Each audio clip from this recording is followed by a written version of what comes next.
Hola amigos, pues este es nuestro tercer video que se llama Feminicidio en el arte. ¿Y por qué feminicidio en el arte? Porque hay muchísima tela que cortar, hay muchísimo, en la literatura, en la ópera, en la pintura.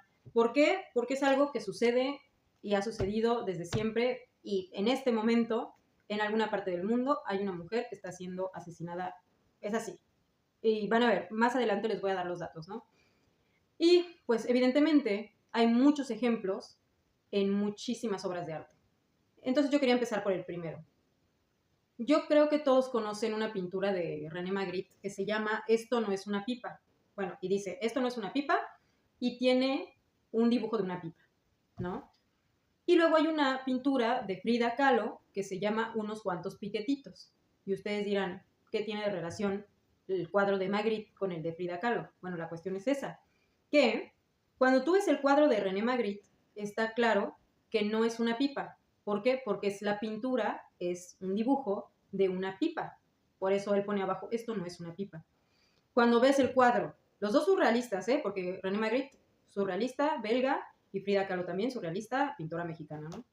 Entonces, en el cuadro de Frida Kahlo, ella pone arriba una leyenda que dice unos cuantos piquetitos, y abajo hay un hombre que está limpiando su cuchillo con un pañuelo blanco, y en la cama lo primero que ves es una mujer que está desangrándose totalmente. ¿Y por qué pone unos cuantos piquetitos? Porque como en la pintura de Magritte, eso no era una pipa, pues aquí tampoco fueron unos cuantos piquetitos, porque estamos viendo una mujer que está desangrándose literal en su cama. Y si algo salta a la vista de ese cuadro, es la sangre que está en todas partes. Es un cuadro bastante fuerte, ¿no? ¿Y por qué? Porque es fuerte porque sabes que fue un evento real. O sea, Frida Kahlo un día está leyendo, este cuadro fue pintado en 1935. Entonces ella cuenta que un día estaba leyendo el periódico y de repente aparece una noticia, un artículo donde se habla más bien de que un señor asesina a su esposa y cuando llega al juicio les dice, pero solo fueron unos cuantos piquetitos, ¿no? Pero había asesinado a su esposa. Y la cuestión es que, pues todavía el feminicidio hoy queda en muchos lugares, en muchos países, como un acto impune. ¿Por qué? Porque la violencia de género es una cosa real, terrible, y que no alcanzamos a entender hasta qué punto puede llegar a afectar las vidas de las personas que sufren violencia de género, que son las mujeres, y también podríamos poner ahí a los colectivos LGBT también sufren violencia de género, ¿no? Entonces vamos a decir, si esto se puede ver en todas partes, es porque es algo que no se puede negar, no se puede negar. A pesar de que hay personas que todavía creen que pueden hacer bromas al respecto, como en alguno de los videos que yo hice para promocionar esta plática, hubo alguien que comentó algo así como de, seguramente son hombres que asesinan mujeres por amor al arte. No sé cómo interpretar ese comentario, pero me parece terrible que alguien crea que se puede bromear con algo así, con una problemática tan real y sobre todo en un país como el nuestro, en México, es uno de los primeros países es donde más hay feminicidios en la América Latina. El primero es Honduras, pero se toma en cuenta también la cuestión de que Honduras es un país mucho más pequeño que México. Entonces, si comparamos realmente la población con el nivel o la tasa de feminicidios, México sería el país número uno, porque México es muy grande, pero también hay muchos feminicidios todo el tiempo, ¿no? Entonces, evidentemente, lo que tenemos aquí es que es algo que sucede en todas partes del mundo. Uno podría decir, bueno, eso es una cuestión de países subdesarrollados, donde la gente no tiene educación y no sé qué, pero no. ¿Por qué? Porque si vemos las estadísticas, en Europa del Este, el país que tiene la mayor tasa de feminicidios al año es Rusia, después le sigue Letonia, Lituania, Estonia, países que uno diría, pero son países súper chiquitos y no pasa nada ahí, todo el mundo vive en paz, pero no, no es así. Luego, en Europa Occidental, el primer país es Francia, después España y después Alemania. Y eso uno podría decir, pero ¿cómo es posible? Pero yo les voy a contar que hubo un caso que a mí personalmente me choqueó. Cuando estábamos en pandemia, yo ya vivía aquí en Francia y me acuerdo que salió en algún momento en las noticias, como todo el mundo estaba encerrado, porque aquí, como en España también, estábamos encerrados así totalmente, ¿no? Y la gente se volvía loca. Y hubo un momento en el que tuvieron que poner como unas especies de botones de auxilio en las farmacias porque era el único lugar al que podía salir. Sí te encontrabas en una situación de peligro y de violencia intrafamiliar, porque eso era lo que más abundaba. ¿Y qué pasó? Que hubo un señor que se le ocurrió, mientras peleaba con su esposa, ya con el encierro y el estrés y demás, aventarla por la ventana. Así la aventó por la ventana y pues la mujer pues falleció. Y fue muy triste porque además la mujer era una mujer mexicana, era una inmigrante mexicana. Y pues, se imaginarán, ¿no? Qué terrible. Después, como ese caso hay millones, hay otro caso igual hace poco que sucedió en un parque muy bonito, que no voy a decir cuál para que no se malviajen los que vengan, porque es horrible, porque es uno de los parques más turísticos que hay aquí. Pues un señor mató a su esposa, la descuartizó y se le ocurrió poner cachitos de su cuerpo en los lugares que a ella más le gustaban de ese parque porque era su parque favorito. Aquí hay una cuestión que vamos a hablar más adelante, como hay una especie de gesto romántico al final, y digo romántico así, súper entre comillas, que muchos hombres tienen después de asesinar a sus parejas, como decir, por ejemplo, el caso de Carmen, sin ir más lejos. En la novela original de Prosper Mérimée, don José va a una iglesia antes de matarla, habla con un sacerdote, le da unas monedas de oro y le dice, le pido que ore por un alma que está muy perdida y que va a necesitar mucha ayuda y que no sé qué, ¿no? Le da 2 monedas de oro y se va con las manos así se lava las manos como diciendo, soy un buen cristiano, fui a pedir por ella, y luego va y la asesina. Y lo que hace después es enterrarla en un bosque, porque él dice, es que a ella le gustaban mucho los bosques y siempre me había dicho que cuando muriera ella quería ser enterrada en un bosque. Entonces, hay esta como imagen de algo romántico, como de, no, es que yo la maté y sí, pero yo la amaba. O sea, es algo completamente retorcido, ¿no? Y bueno, hablando de marco jurídico del feminicidio, el feminicidio se tipifica en México el 14 de junio del 2012. Es la primera vez que aparece en el Código Penal. ¿Y por qué? Gracias a la investigación de Marcela Lagarde. Habrá personas que conozcan quién es. Bueno, esta mujer es una investigadora y académica mexicana que se involucró mucho en las investigaciones que tenían que ver con las muertes y las desapariciones de mujeres en Ciudad Juárez, o como conocemos popularmente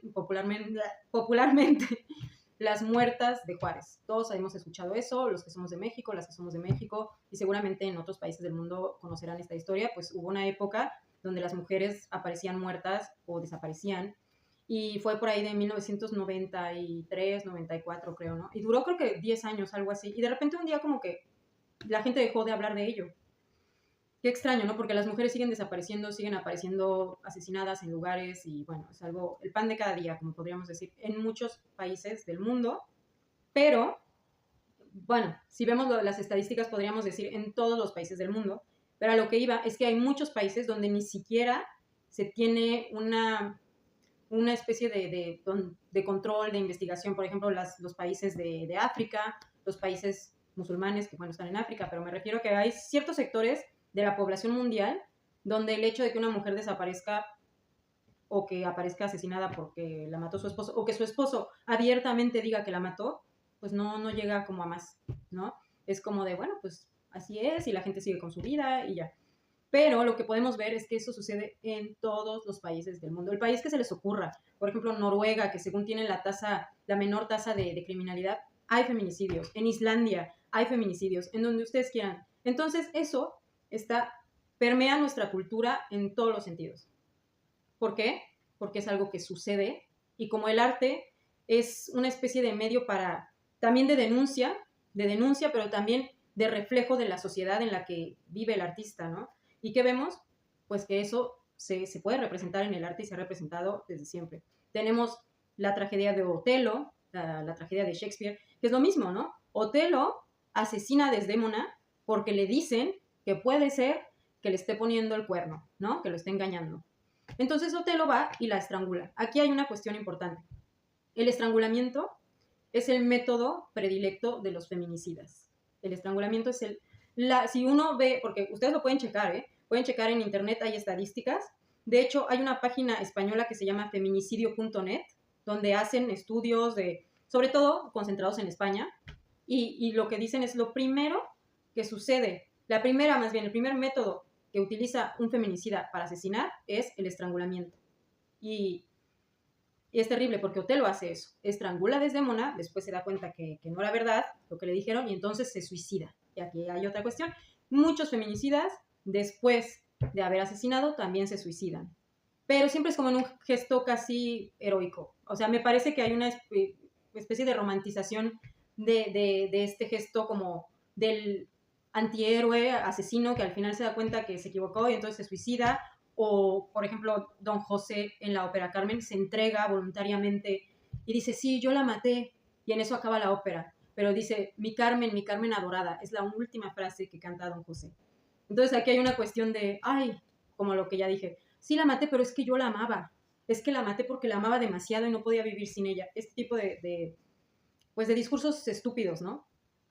Y bueno, yo quería hablarles de dos obras que para mí, pues yo creo que vale la pena comentar. Son difíciles de leer, dos libros difíciles de leer de dos mujeres premiadas, una de ellas premio Pulitzer, la otra premio Nobel de Literatura.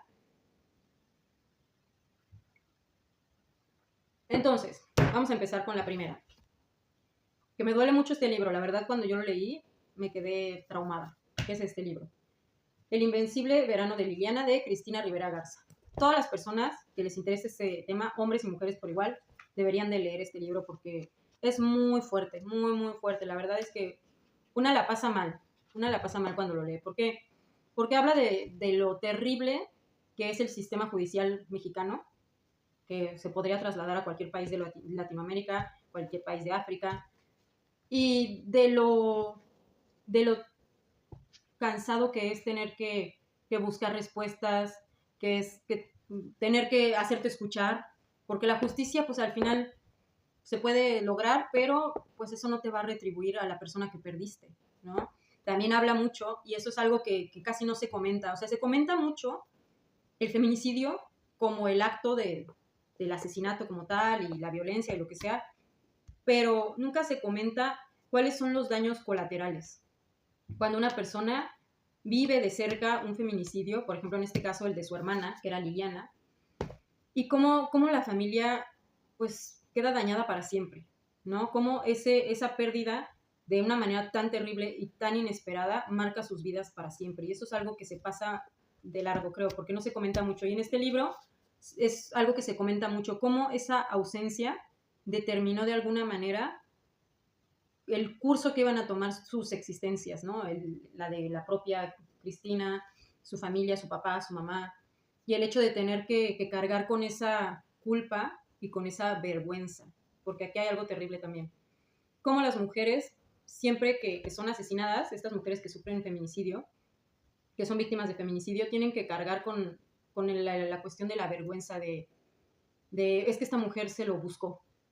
Ella estaba en malos pasos o se juntaba con tales personas, y siempre hay una cuestión como se dice ahora, revictimizar, ¿no?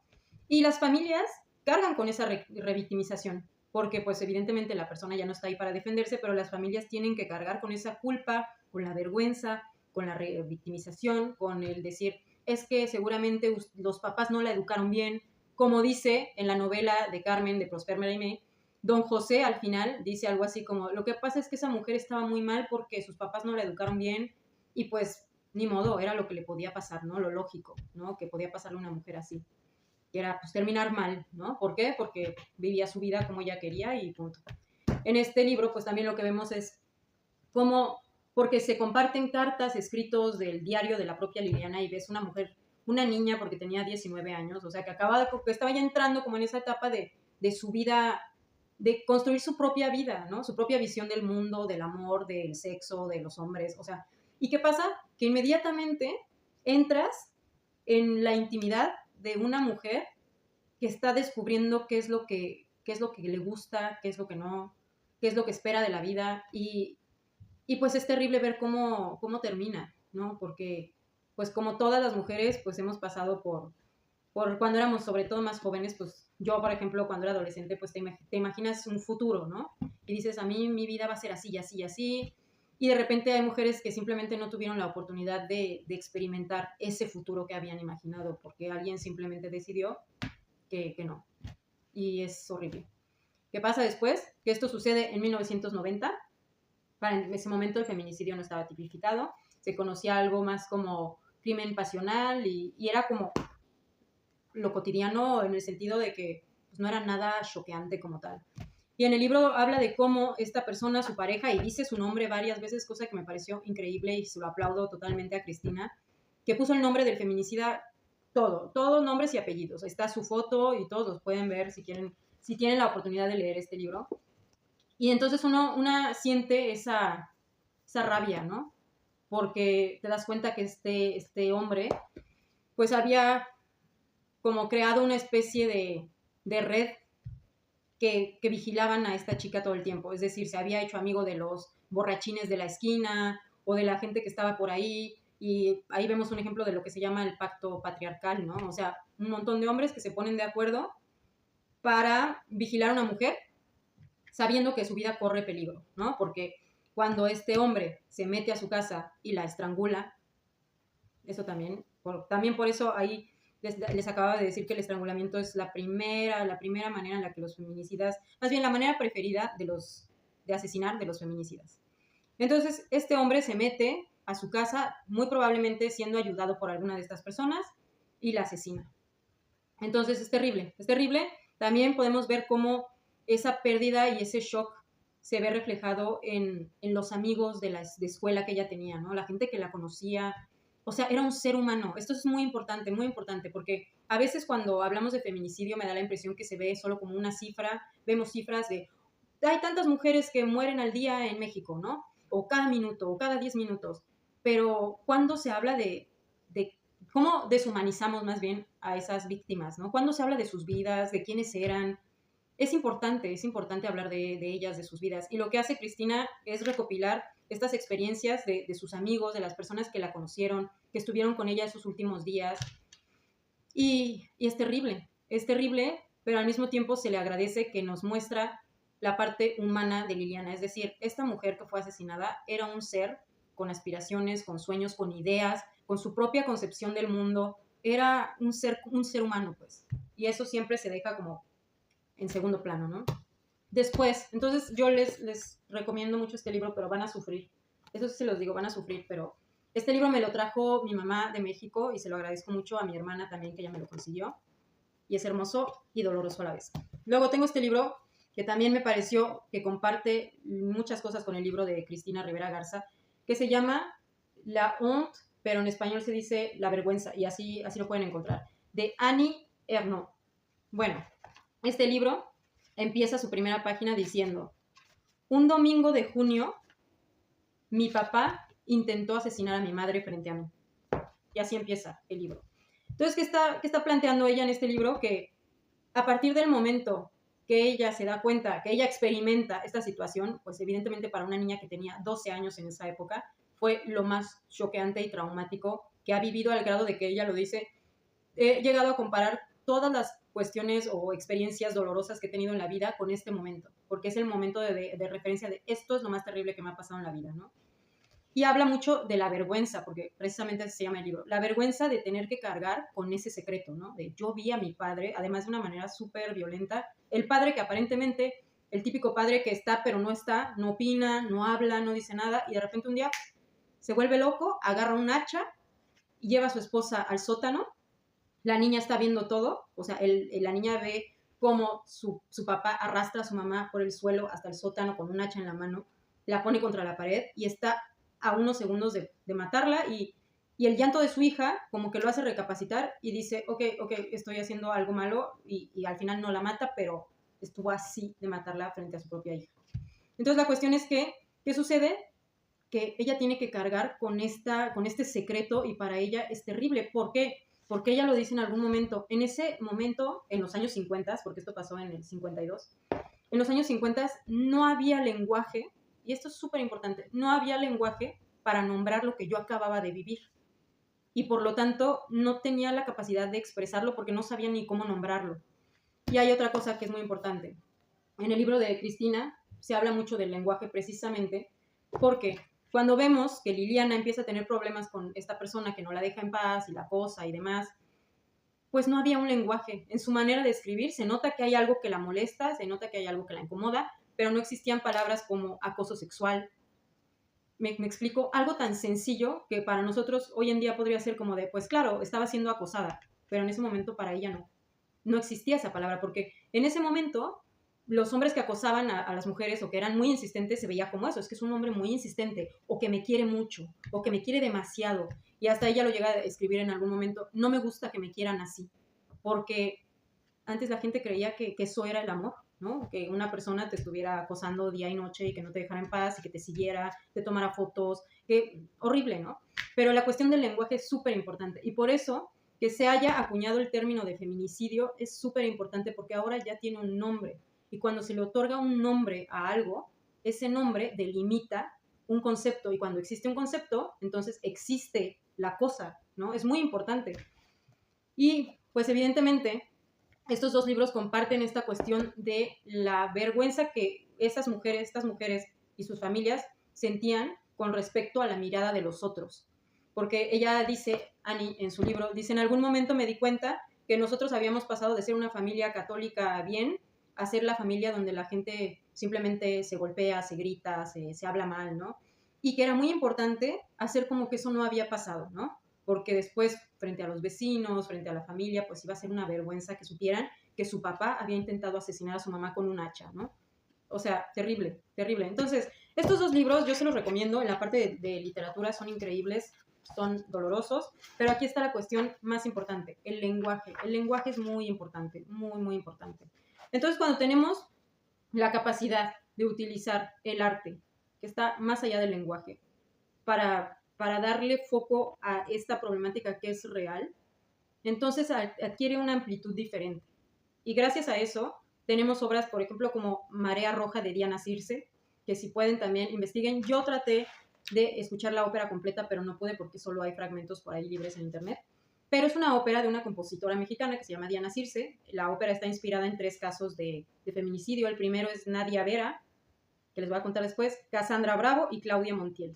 Aquí a mí me choquea personalmente porque el día que asesinaron a Nadia Vera, fue muy sabido, fue en la colonia Narvarte. Yo vivía en la colonia Narvarte, a unas cuadras de ese lugar. Y ese día, que fue un viernes, me acuerdo, yo había tenido una fiesta con mis roomies, y habíamos hecho una fiesta y bla, bla, bla, toda la noche felices y todo.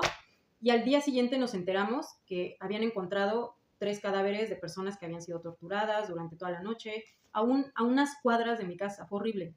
Y cuando te enteras más de la historia, cuando nos enteramos más de la historia, pues adquiría todavía una cuestión más perturbadora, ¿no? Porque esta era una mujer que era activista, antropóloga social, que ya había sido amenazada muchas veces, que las autoridades evidentemente no habían hecho nada, cosa que también vemos en el libro de Cristina Rivera Garza, cómo las autoridades simplemente no pueden lidiar con esto, no saben cómo, no les importa, en fin.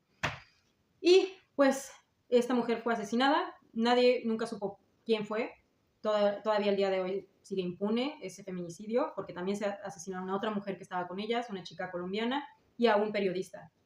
Fue horrible, fue un caso de verdad muy choqueante. Yo recuerdo que cuando tenía que pasar por ahí caminando, pues había veladoras y flores y nada más de pensar que habían 3 personas que habían sufrido de una manera horrible ese mismo día que yo estaba en una fiesta, pues fue horrible. De verdad fue terrible. Y bueno, este libro es increíble, esta ópera es increíble y que también puedo relacionar con el libro de Cristina Rivera Garza. ¿Por qué? Porque es una ópera para 6 voces femeninas. Hay 3 personajes, pero cada personaje tiene, por ejemplo, Nadia, ausencia, y Nadia, presencia, ¿no? Es decir, la ausencia es súper importante porque de lo que estamos hablando y de lo que se habla en el libro de Cristina Rivera Garza es que cuando sucede esto y Liliana muere, se instala su ausencia en las vidas de todas las personas que la conocieron. Y es terrible, porque entonces hay una sensación, o sea, es chistoso o hasta paradójico poder decir que la ausencia es más presente, ¿no? que la ausencia hace presente a esa persona y la ausencia tiene una sensación física, es decir, se siente una ausencia. Entonces, tienen estas 3 mujeres, tienen estas 2 partes, ¿no? La parte presencia y la parte ausencia. Y es increíble porque se tiene que hablar de eso, porque no es nada más el hecho de asesinar a una mujer que no tenía por qué ser asesinada de esa manera, ¿no? Que simplemente quería vivir su vida libre. No es eso nada más, es cuáles son los daños colaterales, ¿no? En la familia, en la sociedad, en tu vecindario, en el barrio donde vives. Es que es terrible. Y eso se tiene que hablar. Y gracias a personas como Diana Circe que hacen este tipo de que utilizan la ópera para denunciar este tipo de cosas, de verdad. Y estamos rescatando ahí lo que yo considero que es la esencia de la ópera. Yo soy cantante de ópera, para los que no sepan, pero para mí la esencia de la ópera es eso, es la denuncia social. La ópera antes se utilizaba para denunciar cosas. Están las óperas de Verdi, por favor, o sea, no hay nada más político que las óperas de Verdi. Y yo me atrevería a decir para muchas personas que dicen que no, que el arte no es político. El arte, claro que es político. La naturaleza del arte es política, punto. O sea, el arte siempre se ha usado y se usará como un vehículo de denuncia social y por lo tanto es político. Y también el arte se ha utilizado, por ejemplo, en el Tercer Reich para justificar ideas políticas e ideologías horribles también. O sea, no nada más se ha utilizado para cosas bellas, lo sabemos, pero sí ha servido como una herramienta de denuncia social y pues ahí está, Verdi. Por eso amamos a Verdi, porque Verdi es ponerte ahí. Y también Mozart, que mucha gente cree que Mozart es como una tacita de porcelana donde todo es hermoso y perfecto. Eso no es así. O sea, pero eso es lo interesante de Mozart, ¿no? Que es como, todo es perfecto por afuera, pero adentro de esa tacita de porcelana que está hermosa hay una verdad, de verdad fuerte. Y tenemos ahí las bodas de Fígaro, que si ustedes no saben, las bodas de Fígaro en algún momento se utilizó como estandarte para, bueno, la obra de Beaumarchais y después la ópera de Mozart se utilizaron como estandarte de la Revolución Francesa, porque ¿de qué se hablaba? De cómo la burguesía abusaba de las clases más bajas, ¿no? Entonces, la ópera, de verdad, tenemos que seguir rescatando el espíritu de la ópera, que es ese, de la denuncia. Y se está logrando, se está logrando. Está la ópera nueva de esta compositora finlandesa, que no recuerdo cómo se llama, que es la misma que tiene la ópera esta de Amor de Lejos, o El Amor Lejano, no sé cómo lo tradujeron en español, pero que hizo una ópera hace poco sobre un tiroteo en una escuela. Entonces, necesitamos ese tipo de mujeres creadoras, necesitamos más de eso porque es así, es lo que nos toca, ¿no? Y por eso yo estoy haciendo esto, y por eso hay mujeres que escriben, que pintan, que crean, utilizando esta problemática con, casi que yo diría con un tratamiento digno. Creo que es importante darle un tratamiento digno a las víctimas, a las familias, y no olvidar que se trata de seres humanos que vivían, que existían, que tenían ideas, vida, es decir, toda una vida por vivir, como cuando se dice eso, ¿no? Es que tenía toda una vida por vivir, pues sí, pero es que las mujeres también, es muy importante. Entonces, ¿qué más les puedo decir? Tenemos pintura, ya les dije, literatura, estos dos libros maravillosos. Tenemos óperas, el Otelo de Verdi, de Rossini, la ópera Marea Roja de Diana Circe, Carmen de Bizet. Y Carmen es una ópera increíble y creo que hasta podríamos hacer una plática exclusiva de Carmen, porque a pesar de que se trata del feminicidio más famoso de la historia de la ópera, lo que sucede con Carmen es que todavía se le ve mucho al personaje como desde la mirada masculina. Y eso también hay que repensarlo, amigos. Los directores de ópera, sobre todo los directores de escena, y las personas que hemos tenido la oportunidad y la fortuna de interpretar ese personaje y darse cuenta que cómo ha sido tratado desde la mirada masculina siempre. O sea, siempre tiene que ser una Carmen que salga con un super escote y desde el primer acto ya es como si fuera una especie de animal, y no me parece desagradable esta cuestión de que haya algo como animal dentro de ella, porque es evidente que sí lo hay, pero siempre como desde una visión hipersexualizada de una mujer, ¿no? De lo que es una mujer libre. Siempre, por alguna razón, en el imaginario de muchos hombres, una mujer libre es una mujer hipersexualizada, ¿no? Es extraño. Entonces también eso tenemos que tomarlo mucho en cuenta, cómo construimos esos personajes ahora con lo que conocemos, gracias al lenguaje que hemos desarrollado, sobre todo las mujeres que estamos interesadas en estas causas feministas o este tipo de problemáticas, cómo podemos reinventar ese personaje desde una visión más humana, porque de eso se trata. Ahora yo creo que sabemos que el feminicidio es terrible, sucede cada segundo. En lo que va de este video, seguramente en algún lugar del mundo hubo una mujer o varias que fueron asesinadas. Así de horrible es esta cuestión. Pero ahora lo que nos toca es cómo les damos voz a estas mujeres, cómo las dejamos de revictimizar desde lo más básico, desde verlas como seres humanos, punto, como seres que tenían todo el derecho de vivir su sexualidad como querían, de vestirse como querían, de hablar como querían, y darles un trato digno a las personas que han tenido que sobrevivir a esta tragedia, ¿no? A las familias, a los amigos. Entonces yo creo que eso es lo que nos toca, amigos. Yo había pensado en hablar de muchísimas cosas, pero nunca acabaríamos con este video. Y la cuestión que creo que también es importante es crear una especie de conciencia. Es decir, ya se habló, ya hablé de esto, ya presenté algunas ideas que para mí me parecían las más importantes, hablé de ciertos libros, pinturas y todo. Ahora les toca a ustedes desarrollar un poquito más esta idea, esta problemática. Es decir, lo hago para que salga toda esta información, llegue a donde tenga que llegar y nos haga un poquito pensar a todas, a todos, qué estamos haciendo para evitar esta problemática. Es decir, nos estamos acercando a nuestras amigas que vemos en situaciones o en relaciones abusivas. Les estamos haciendo sentir que tienen un espacio donde pueden ser hablar abiertamente de sus cosas sin juzgarlas. Estamos escuchando realmente a las víctimas. Estamos escuchando a las mujeres que han sobrevivido a un intento de feminicidio, por ejemplo, y yo soy un ejemplo de eso. ¿Y qué podemos hacer para denunciar esto de una mejor manera?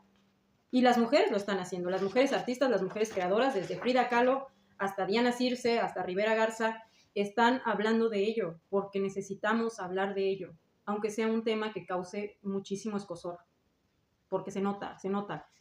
Entonces, por eso yo quería hacer este video. Yo sé, cada una de estas obras que mencioné, podríamos hacer un análisis inmenso y larguísimo de cada una. Pero yo lo pongo ahí en la mesa para que cada quien haga su tarea de ejercicio de pensamiento crítico y también para que intercambiemos ideas. Me interesa saber qué piensan de lo que se está hablando, de lo que se habló, qué más podrían agregar. Como les digo, es un tema tan extenso que yo me podría quedar aquí horas, pero la cuestión es que me gustaría saber también qué piensan ustedes.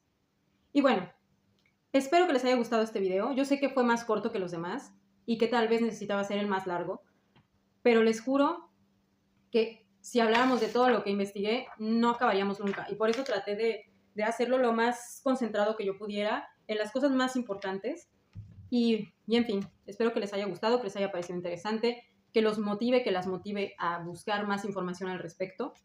Y nos vemos con el próximo video, que tengo varios temas y me gustaría saber qué piensan. Uno de ellos sería la inteligencia y otro de ellos sería la creatividad. Entonces, si a alguno de ustedes le interesa participar con su opinión, qué les gustaría escuchar, cómo les gustaría también que hiciéramos estos videos, porque también pues yo soy neófita completamente, o sea que yo lo estoy haciendo así como un experimento porque no tengo ni idea de lo que estoy haciendo, pero en fin, me encantaría saber qué opinan. Muchas gracias por su tiempo y nos vemos en el próximo video. Bye.